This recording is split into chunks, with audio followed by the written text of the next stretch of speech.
Alright, mga kaplastic. And this is me again, Big Sue. Right back at it again with another content. At isang viral na naman ang aking tatalakayin ngayong araw na ito o gabi sa inyong lugar. At ang tatalakayin po natin mga kaplastik ayan tungkol dito sa unang araw ng burol ni Mima Alicia mga kaplastik. At lubhang talagang ginawa nilang espesyal na burol ang pagkamatay ni Mima Alicia. At binurol ito sa Quezon City mga kaplastik. Ito, maraming mga co-vloggers niya ang nagpapasalamat. Lalo na daw kay PBBM at kay Representative Sandro Marcos. Yan. So ibig sabihin yan mga kaplastik, pinagkagastusan yan ng House of the President mga kaplastik ha. Kung nakikita nyo po yung mga bulaklak na nakatambak mismo doon sa bangkay ng yumaong si Alicia ay talagang pinagkagastusan. Samantala yung mga namatay na biktima ng pang-hold up ng mga TNBS rider, talagang pinapakita nila na mas importante talaga yung mga bayarang vlogger na nagtatanggol sa kanila. May TV pala dyan, may short movie siya dyan para sa memories niya. Nung nasayaw niya ang garapon at galing pa naman niya sumayaw. Ayun. Sa wakas, magkakasama na sila ni Satanas. O, putya, dami mga nagko-comment dito ng mga insulted na mga netizens. So, maimpyerno nawa ang kaluluwa. Nako, ang dami talaga. Dapat dyan sa itim siya. Nakaitim siya tapos may sungay na pangil with naglalagablab na apoy sa background. Yung mga nangunguna ng tawa kaysa sad, so bad kasi stay house sad. Sa dami na masayang alalang iniwan niya ngayon, marami ang naging masaya rin. Kahit saan post ang makikita ko, mas marami ang masaya kaysa sa malungkot. So nangangahulugan lamang na wala talagang rumerespeto sa pagkamatay ng vlogger netong si Alicia. Paano ba naman kasi mga kaplastik? Ito ang masasambulat sa iyo sa mga videos niya. Sa mga nakaraang videos niya nung nabubuhay pa siya. Ito po 'yon. Sara! Ang ina mo, Sara! Tangin na mo, te! Magnanakaw ka! Grabe yun! Tangay na! May basketballista ka daw! May tomboy ka pa. Tangay na! So, tangay na mo! Ang ina mo. Sara! Diba?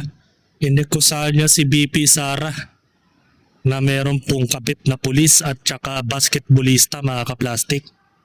So nangangahulugan, yung mga sinabi niya ay patungkol sa kanya din yon dahil nabalitaan pa lang may anak yan mga kaplastik sa una niyang boyfriend. At yun yung nanggugulo sa kanya. Balita ko, pulis din po yung kanyang ex na nangungulit sa kanya. Allegedly yan ang pagkakasabi. Pulis daw. So negosyo na lang siya ng yelo. Sabi nga ni Juliet, di na siguro makalabas ng bahay yan. Alin, yung katabi ni Mima? Yung kasama ni Mima Alicia. Hindi na nakakatulog yan. Sigurado. Maaring baka meron pa siyang kinalaman dito mga kaplastik.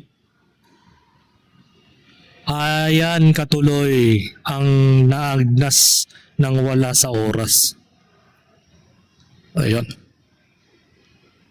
So magtugo naman tayo sa mga first burial ni Mima.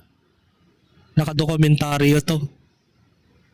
Ito, kung mapapansin nyo, dumalaw po itong si Rito, ito si Risa Ontiveros at si Trililing, mga kaplastik. Talagang pinagkaubusan nila ng oras itong paid vlogger nila, mga kaplastik.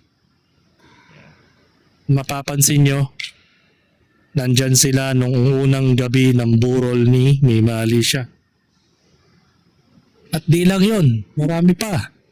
May mga personalidad din, mga co-vloggers, nagsipunta rito, mga kaplastik. Bukod kay Risa Ontiveros at kay Antonio Sani Trillanes, ay dumalaw rin ang mga kasama niya na vlogger. Saan na yung picture?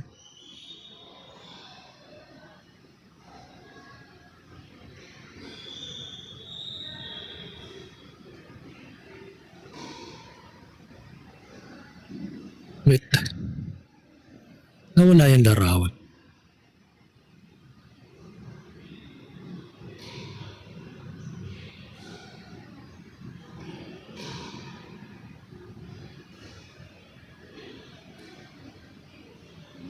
Ito. Sa post ni Ballpoint Man, mga kaplastik, sa unang gabi ng kanyang tawag dito, kanyang burol, ay ito yung mga dumalaw.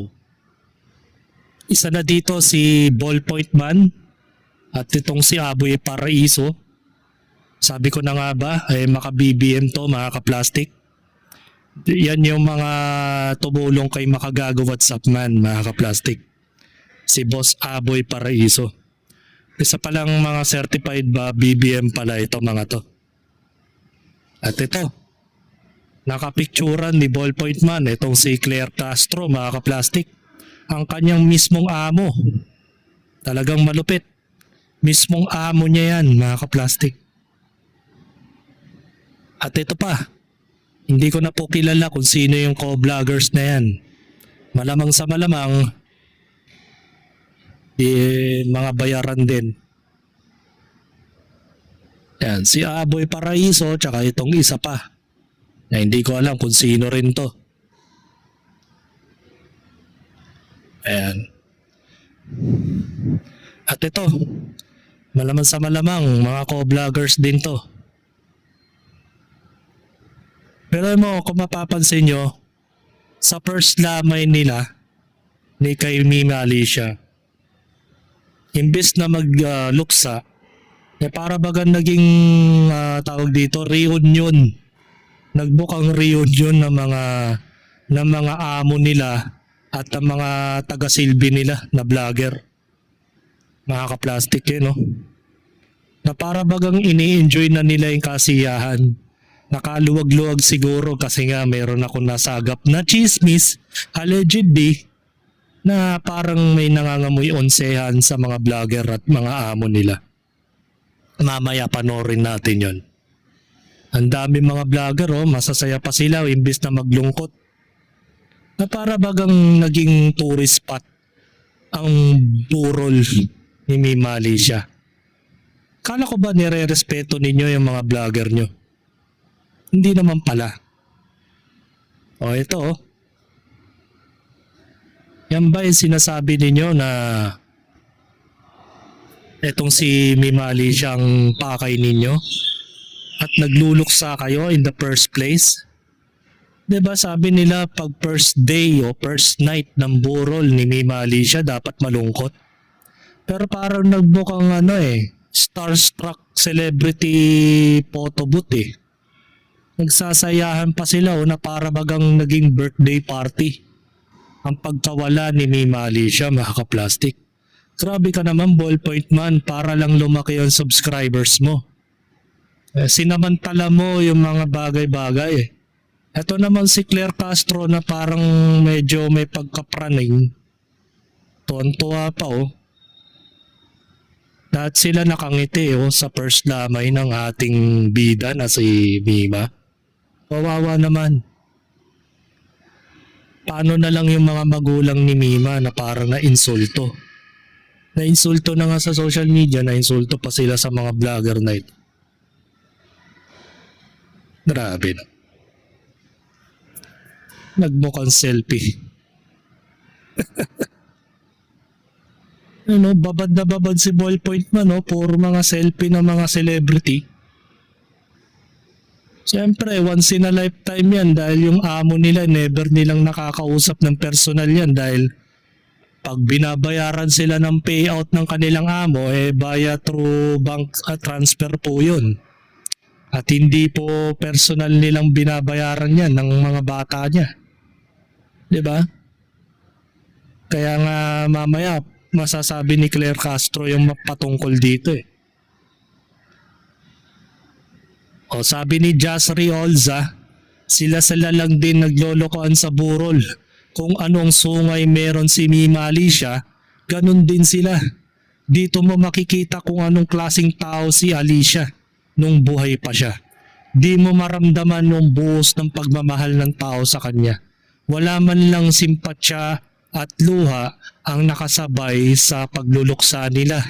Di ka man personal na kilala na gaya ni Rene Bartebonia, pero ang buhos ng luha ay pakikiramay sa buong bansa, ay ang naramdaman namin.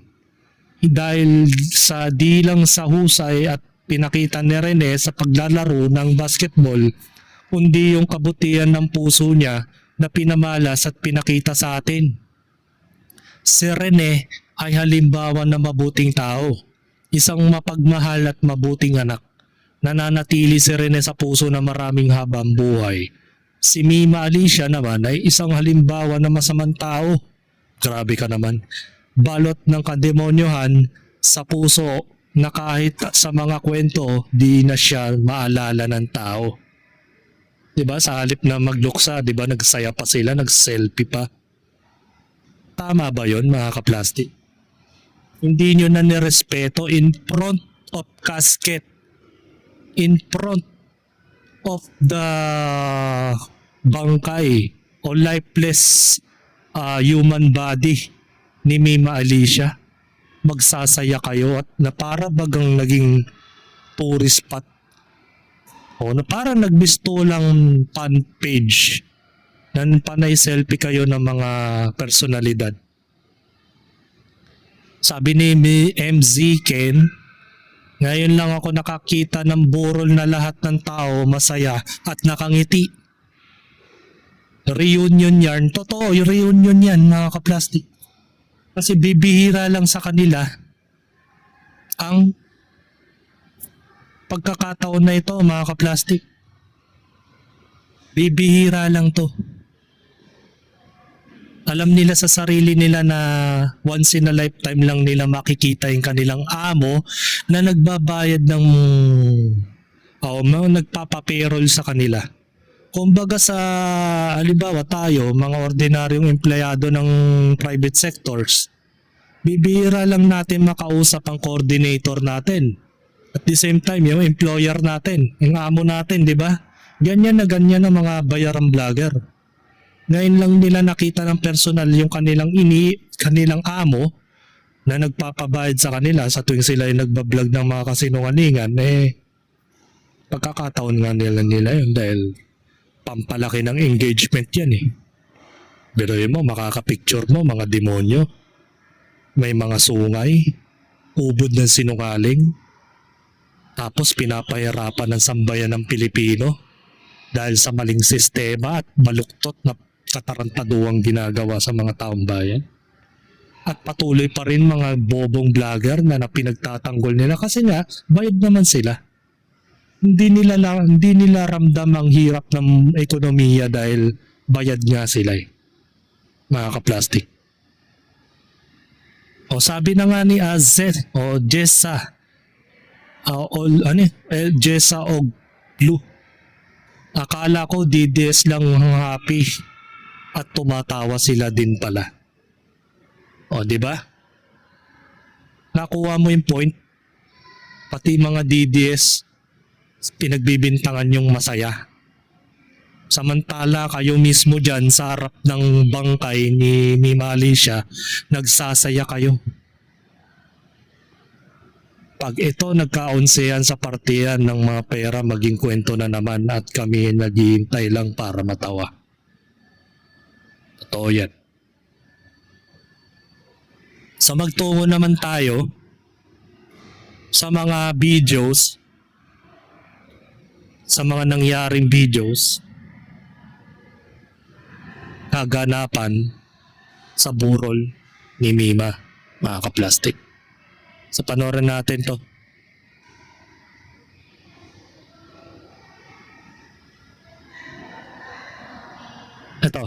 Ito yung first eulogy ni Ballpoint Man. Oh. Congratulations, sikat ka na. Nandyan si Amo. Ballpoint. Ballpoint. Ako po ay nagulat din na napasali po sa kanila. And then si Mima po, nakilala ko po na isang babaeng makulit at masungit, palaaway. Pero mabait po, syempre. Siya po yung prinsesa po sa grupo ni Boss Mike Cervera. And then yun nga, nakakalungkot na kasi isang umaga, paggising ko, may nag-chat po yung lawyer po ni Boss Mike na yun nga, wala na daw si Mima. And then inaandok pa ako ng time na yun, matutulog pa sana ako pero sabi ko, parang imposible kasi. Sabi ko, hindi ako makapaniwala. So nakakalungkot po, iniisip ko palagi na totoo ba talaga? Hanggang nakita ko po si Mima kanina, tinititigan ko, hindi ako makapaniwala na nandito po siya ngayon. Pero yun nga, sana yung mga gumawa sa kanya nito ay managot po talaga. Kasi hindi po tayo titigil na wala pong mapanagot. Hindi po tayo titigil na ganun-ganun na lang po. Masakit po sa amin bilang kaibigan na nakikita po namin si Mima na nandito po ngayon. Pero nakakainit ng ulo, nakakalungkot. Yung dasal na lang po talaga yung kailangan para kumalma po tayo.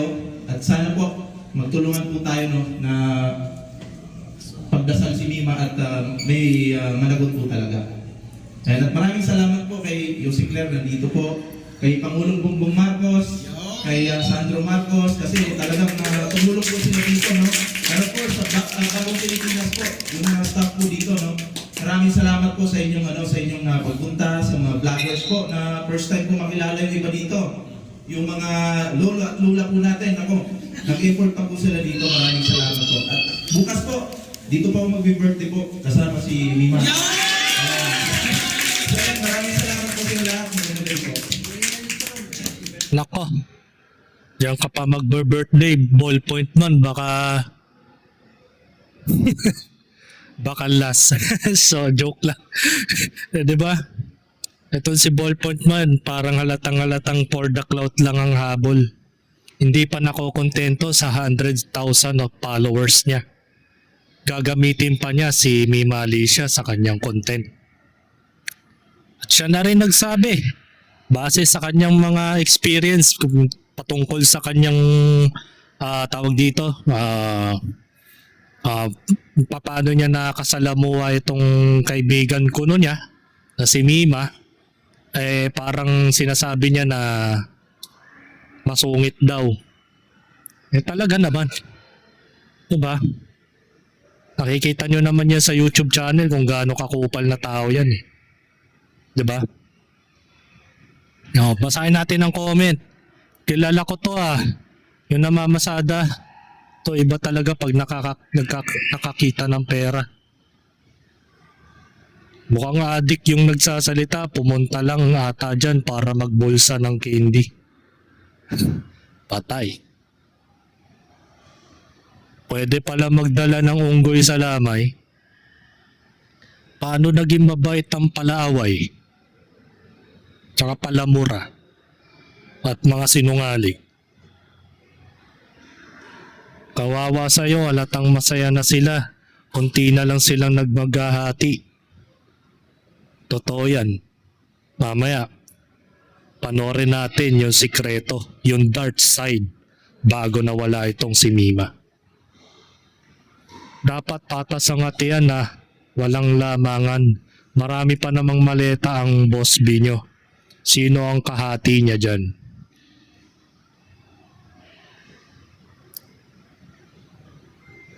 Natatawa siya kasi konti na lang sila maghahati. Kaya nga, di ba? Imbis na lungkot at drama ang makikita ninyo.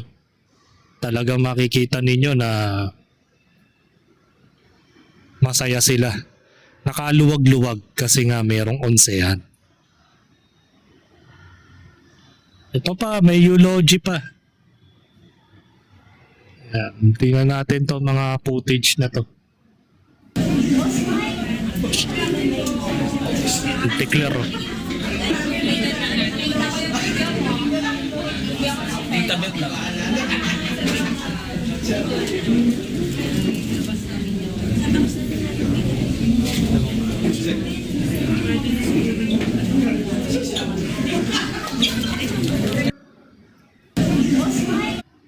Regarding nga pala sa mga bulaklak na nakikita nyo, pinagkagastusan niya ng Malacanang mga kaplastik.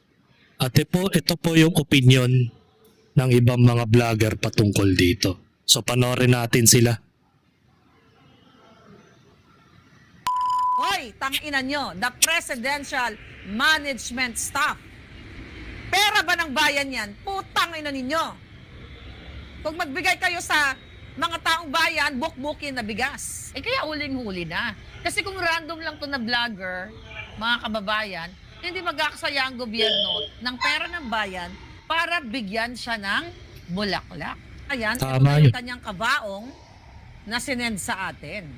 Ang question natin, mga kababayan, from the presidential management staff, hindi nila trabaho ng PMS ang magbigay ng bulaklak na balahura, sinungaling, okay, na vlogger na umaatake kay Sara Duterte, kay Inday Sara na naggawa ng kwento na nagpalaglag daw. Ito ba ang kabayaran? I'm just asking you, PMS. Ito ba ang bayad ninyo sa kanya, yung bulaklak na yan? Or yung kabaong? I don't know, kasi kailangan kayo i-audit. Sino ang nagbayad ng kabaong ng halimaw sa garapon? Right? Sino ang nagbayad? Sino tong putang inang ito? Nabobo na, puro kasinungalingan. Ang question ko sa iyo, PMS, kayo ba ang nagbigay sa kanya ng script? Ito ba ang kabayaran niya? Ay kabayaran nitong halimaw sa garapon? Hindi nyo trabaho yan. Dapat, sino nag-utos? Si Satanas, si Bangag? Kasi minamanduhan lang kayo, ang PMS mga kababayan, minamanduhan lang yan eh. So nagpapakita yan, ang PMS ay representasyon ng isang presidenteng Bangag. So minanduhan ba sila ni Bangag Jr.? Nabigyan ng bulaklak itong kanilang attack dog? Ang katanungan sa presidential management staff, kayo ba ang nag-utos sa kanya para sirain o Malamang. arawin si Sara Duterte? Tama. Kayo rin ba ang nagbigay sa kanya ng script para magpakalat ng kasinungalingan? Ang titignan natin ngayon, bibisita ba si Bangag? Di ba? Dapat bisitahin ni Bangag yan. Kasi kung attack dog niya yan, which is kitang-kita natin, na attack dog, dapat bumisita lahat. Si Satanas, si Bangag, si Virus, si Kiko Maching. Bisitahin ninyo. Ipakita niyo yung pagmamahal sa kanya. Ipakita ninyo dahil, tinulungan kayo eh. Nagmura, nagpakalat ng kasinungalingan. Pumunta naman talaga eh. Si Risa, si Antonio Trillanes, si Claire Castro. Hindi lang pumunta talaga yung mismong mastermind na nagpapagalamay sa kanila. Etong si Bongbong Marcos, si Romualdez at saka yung asawa niyang si Liza. Ay natural, hindi yan pupunta dyan dahil alam nyo naman, di ba? Tsaka isa pa, wala naman din siyang pakialam kung pumunta man yan, hindi yan pupunta 100% kasi anong pakialam niya sa mga taong yan? Bayaran lang naman sila.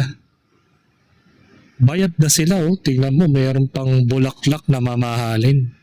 From the presidential management staff. Samantala yung mga tawag dito, yung mga namatay na mga rider na hinold up, Sa Caloocan, hindi man lang mabigyan ay kahit kandila man lang. Tapos ito pinagkagastusan nila. Tapos meron pa dito. May catering pa. Via vlog ni Mike Cervera. Malupit.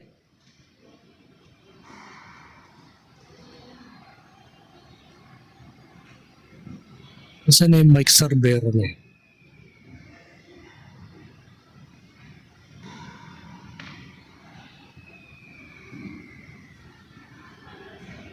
Ito oh.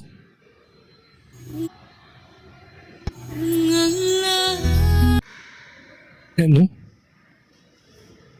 Dami nag-alay ng bulaklak no. Kala mo napakabuting tao no.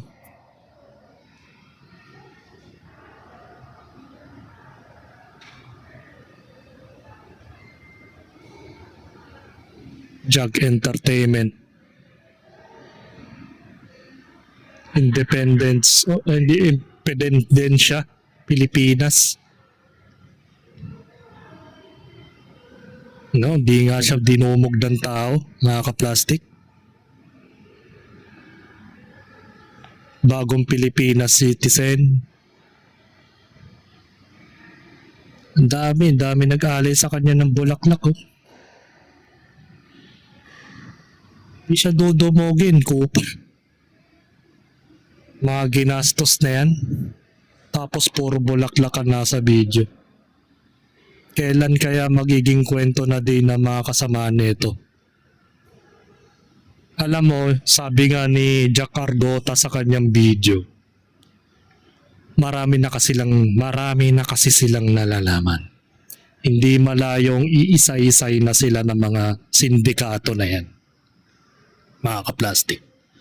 Isa-isay na sila in the way na para hindi na magsikanta tong mga to. Parang alam mo yung nangyayari kay Norman Mangusin. Yung mga bata niya nasisipagkantaan na nung inonsehan na nila. Ganito ang mangyayari sa mga yan. Mga ka-plastic. So ito. Way back. Tingnan natin kung gaano kaganda magsalita tong si Mima Alicia. I-remind ko lang sa mga manonood kung bakit naging bayani ito sa mata ng mga kapwa vlogger nilang bayaran. At sa mata ng mga gobyerno, mga plastic ng administrasyon.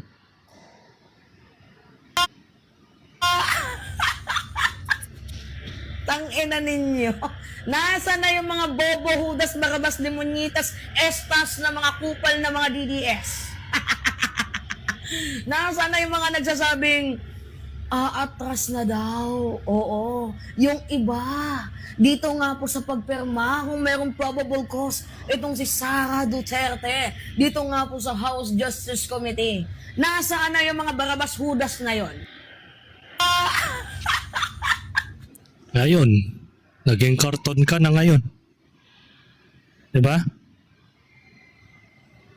So ito, magdanat isa sa mga vlogger na dumalaw sa kanya. Kasama pala ito. Si Barsaga, Cap Nino. Ninyo.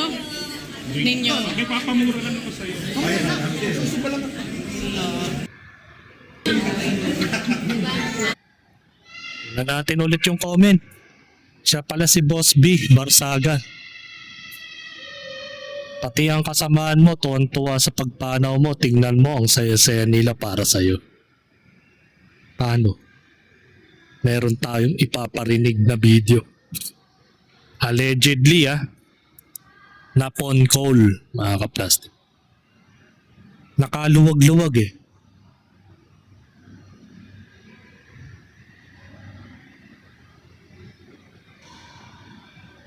Ito yung parte daw oh. Sabi ng mga partido ng mga BBM admin, vloggers, hindi daw totoo to. Dahil tinignan daw nila yung timestamp. Wala pa daw 1 minuto o 1 minuto lang. nagre-reply agad. Natural, pag nag-chat ka ba, kailangan 1 oras mo bago replyan. Ayaw niya lang kasing pag-usapan nito, mga ka-plastic. Yung mga nakikita nyo sa larawang ito. Na may parte sila kay Boss B. Na 2.5 million. At ang pinag-uusapan daw dito, 250k ang hatian sa 5 katao daw. Syempre yung isa hindi nagpapaano. Sabi nga dito, talaga bang 2 million lang? 2.5 ang ibinibigay, wag niyo akong galitin. So ibig sabihin, yung 2.5 million na yon, hati sila sa 5, so equal yun na sa almost 250,000, mga ka-plastic.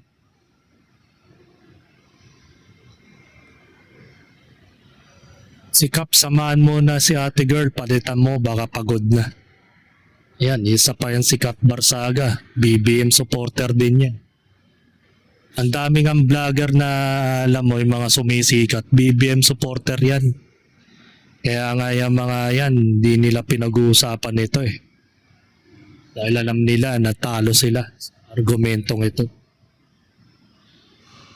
So pakinggan naman natin ang nanay ni Mima Alicia dito patungkol sa burol niya ng kanyang anak.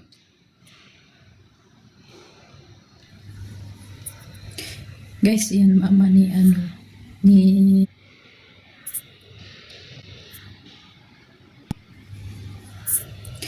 Guys, yan mama ni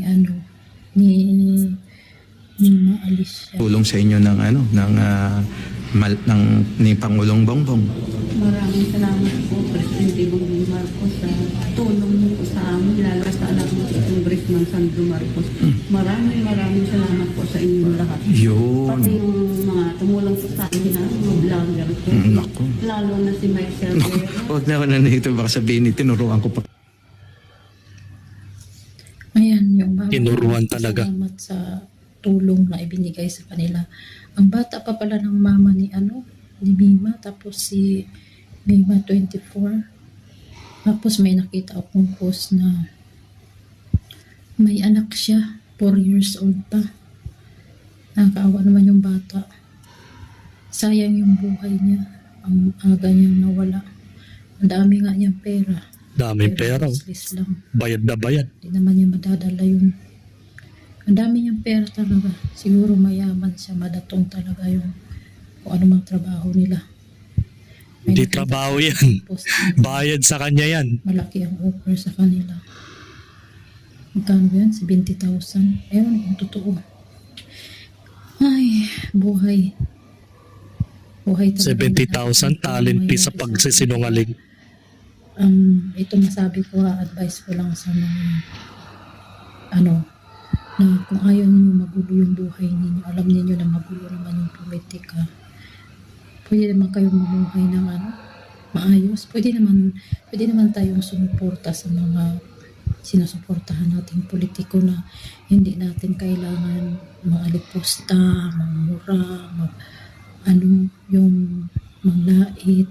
Kung nanglait yung ibang tao sa mga sinusuportahan nila, huwag mong sundin, huwag mong gayahin. Hayaan mo sila kung ganun ginagawa nila.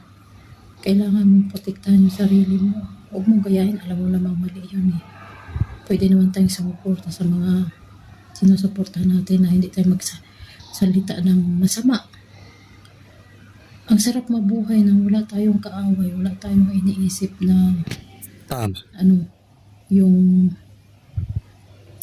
baka biglang may mangyari sa atin, di ba? May peace of mind, kahit mahirap, kahit maliit lang yung income, at least buo yung pamilya, may peace of mind, di ba?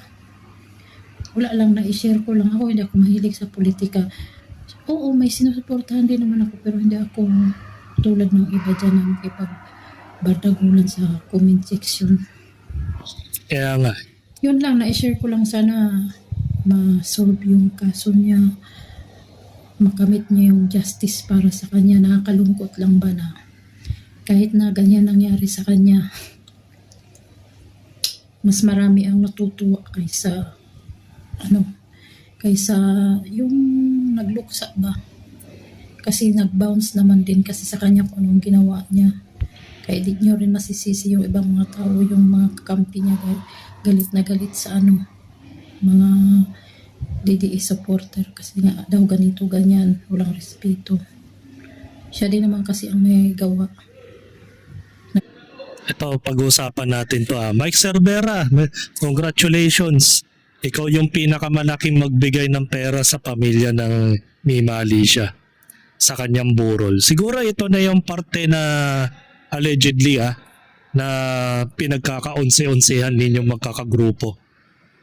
Para sa akin lang mga ka-plastic, hindi naman natin kailangang sirain ang mga personalidad sa social media, lalong-lalo na kung ang pag-uusapan na yung issue sa politika.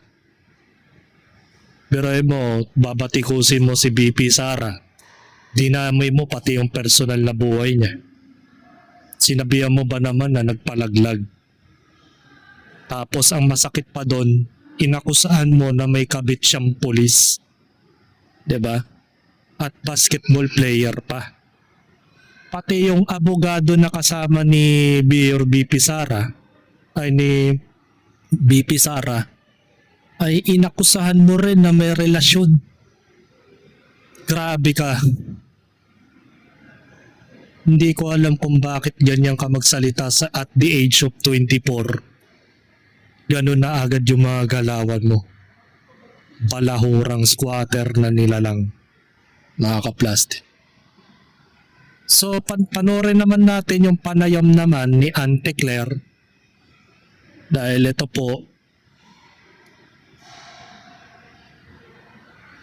si Rizzo. Nag-uusap-usap na yung dalawa. Dinais ko lang yun as PNP lang. Baka ang pinag-uusapan nila ngayon kung paano nila i-link ito kay BP Sara Duterte, mga ka-plastic, sa kanyang impeachment. Kasi parang gusto nilang ipasok yung faktor ng pagkamatay o pagkasawi ni Mima Alicia sa politika. Diba? Since marami na siyang mga nalalaman. Uno, ito, Mark Cervera yata ito. Ito mga medyo na sa ganti na sa kaibigan namin. Nahirapan kami mag-vlog, kung ano sabihin na ganyan yung kaibigan namin na wala pang nangyayari. Justisya. So yun po, sana, yun lang ang dalangin ko. Lubin mo ng Panginoon na makuha niya po yung justisya. At sa,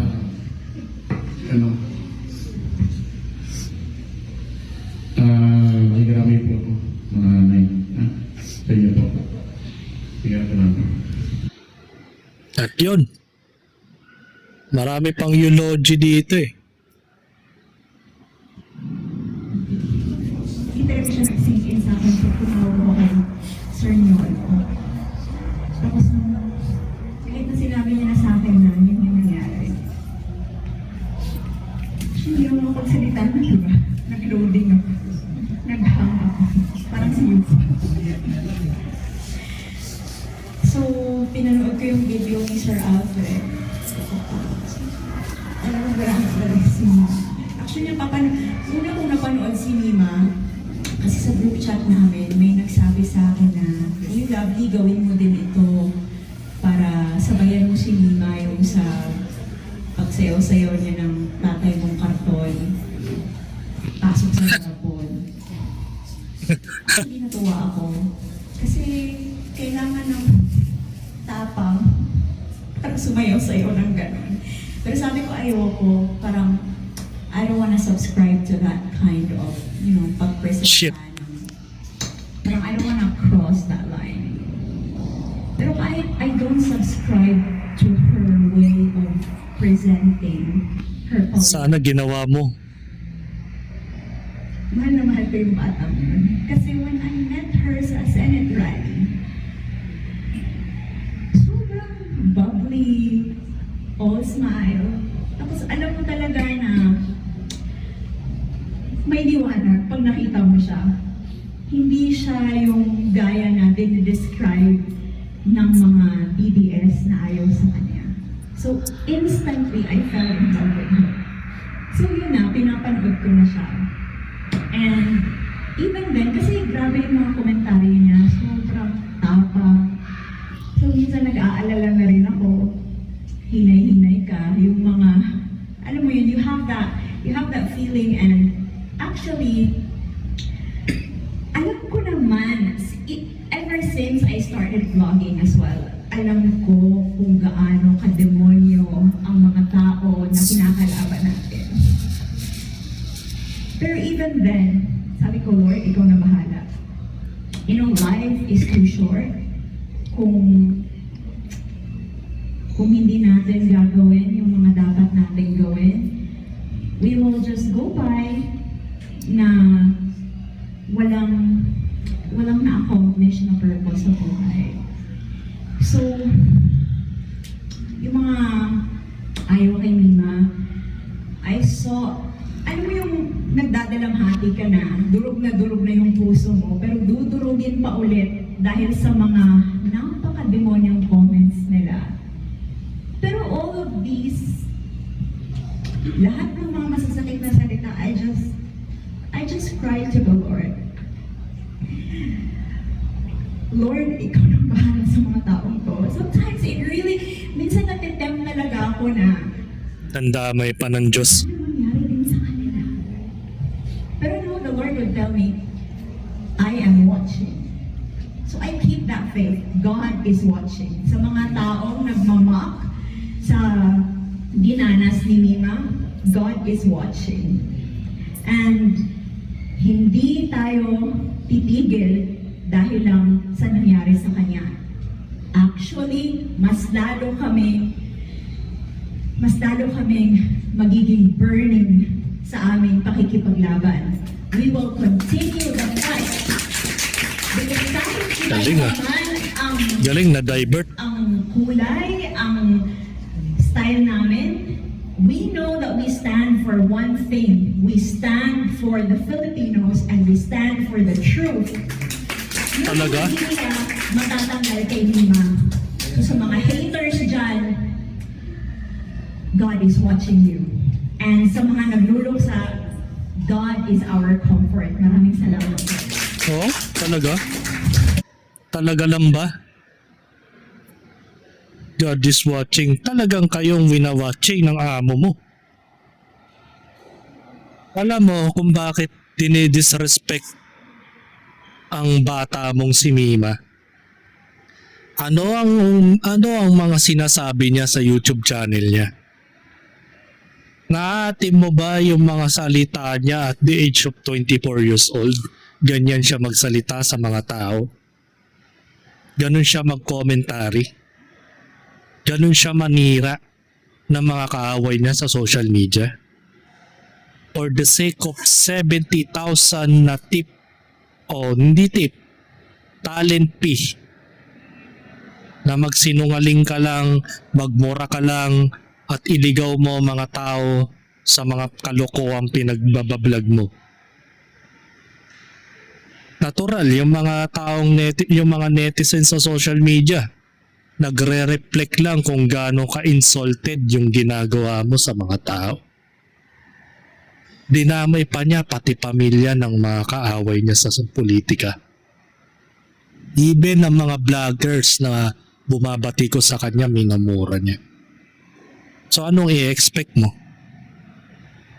Iiyakan din nila?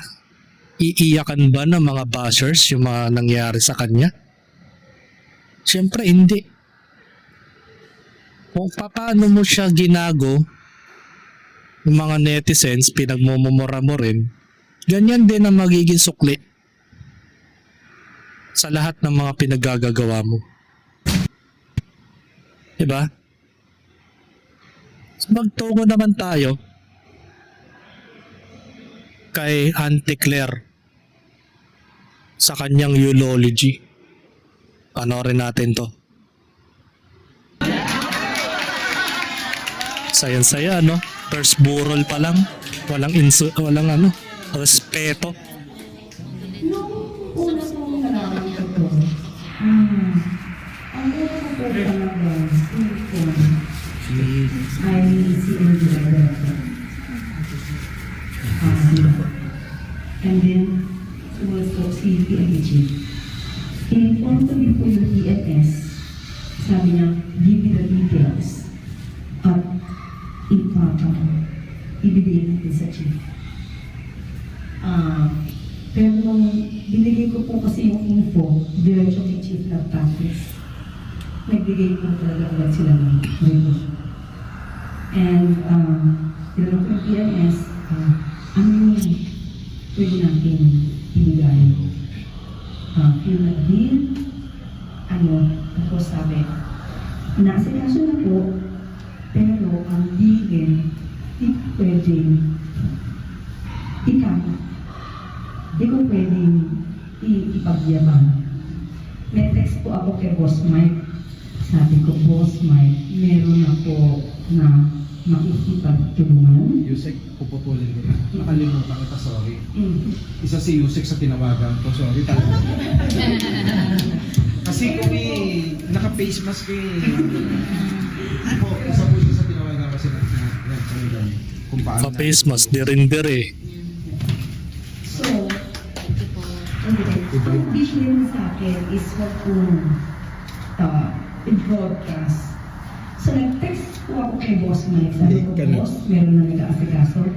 Pero pwede, huwag nyo i-spread or i-broadcast. Sabi niya, Kasi may nakalabas na yun.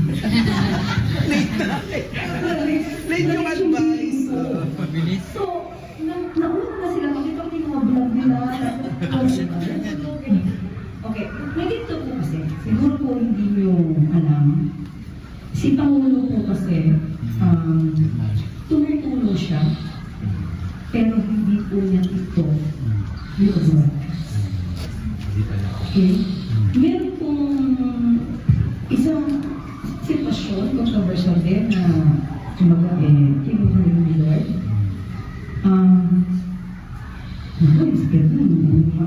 Nakatutok sa yung mga tango. Pinakasikaso, airfare, everything, na hindi ito minus. Hindi po kasi ang Pangulo tutulong alang sa politika. Hindi po siya, Talaga? hindi po siya pupunta sa mamay para magsuot ng jersey ng isang basketballista. Pagtulong po talaga, tulong. So di ko na sasabihin kung sino pa yung mga tinulungan niya. Kasi baka pag nakita po na broadcast siya, baka kapagalitan tayo. Pero yun po, si Pangulo, so kaya nga po nung nakita ko na broadcast nila, anyway, nakita niyo ako yung lugar ng Pangulo. At si Nima kasi po ay hindi pa po kami personal na nakita. Pero tumatawag siya sa akin. Tumatawag siya sa akin na Kita mo na? Hindi siya personally kilala. Pero madalas tumatawag sa kanya. Obviously, na talagang yan ang employer nila. At ang boss na nagpapabayad sa kanila. O, di ba? Baga konsensya na lang yan eh. Kapag hindi nyo dinalaw yung taong nagsisilbi sa inyo, so anong tawag dyan? Pagpapatapak sa kanyang mga pinaglalaban. Diba? Wawa, diba? Pero ngayon, napilitan sila magsipunta dyan dahil siguro minimake sure niya talaga na legit na nanawala yung kanyang bata. Dahil nakaluwag-luwag eh, masaya sila eh. Diba? Imbis na malungkot, nagtatawanan sila sa loob. Na para bagang nagkaroon ng selfiehan pa. Diba? at hindi ko siya pa personal na kita sa briefing. So, kasi pagka po may pupunta sa akin, na like DJ Byron nandiyan, pinaka-experience ko na, personally, yung briefing. So, hindi ko siya masyado siyang busy. But anyway, syempre po, nakakalungkot po, Masyadong busy pero nakadalaw. At alam niyo po kasi pagka-vlogger, kahit hindi pa kami nakikita-kita, alam niyo po yung feeling na, di ba, no? Yung sabi, parang ang tagal na nagpapagtungan pero hindi pa kita ang personal. So, yun po yung ramdam ko, hindi lang po kay Mima, kundi sa lahat ng vloggers na madalas ako i-content. Okay naman yung pinakontent, di ba? Parang kami, di ba? Walang problema doon kasi mas na, yung news, mas lalo kumakala. But anyway, sa pagbuo ko ng ginamit po ako, taos-puso po yung pakikiramay namin. Unahin po sa Pangulo. At nung nalaman po ito, ni First Lady, sabi niya po, ano pwede natin itulong? Sabi ko, ma'am, naayos na po. Sabi niya, good. Ito po, totoo po, nasa message ko po ito. Isasama niya po si Mima sa kanyang mga kasal. Sabi po ni First Lady. Yeah. So, yun po, binibigay ko lang po yung mensahe mula sa kanila para sa pamilya po, para po kami. Yun po, maraming salamat po sa pagkakataon. Ayun. Sabi ni Ray, sumama na kayo sa kaon, maluwag pa. Grabe ka naman. Ramil Hermosa, namatay kasi yung pambato niya na vlogger na hindi niya personally kilala pero tumatawag madalas sa kanya. Ngayon lang ako nakakitang nakikiramay na sobrang saya nila at ipinagdudiwang pa yata nila yung pagkawala ng kasama nila. Totoo yan. Totoo yan. Nakaluwag-luwag eh. Ngayon masaya na sila, kayo naman sobrang inis. Noong nalungkot sila, kayo naman ang sobrang saya. Ano ba talaga mga bashers? Baga, ina-address lang naman ng mga bashers eh. Na parang iniinsulto nila yung mga pagkawala ni Mima. Kasi nga may malalim or dark side patungkol dito mga kaplastik. So wag na natin patagalin ang sinasabi kong dark side na nangyayari dito.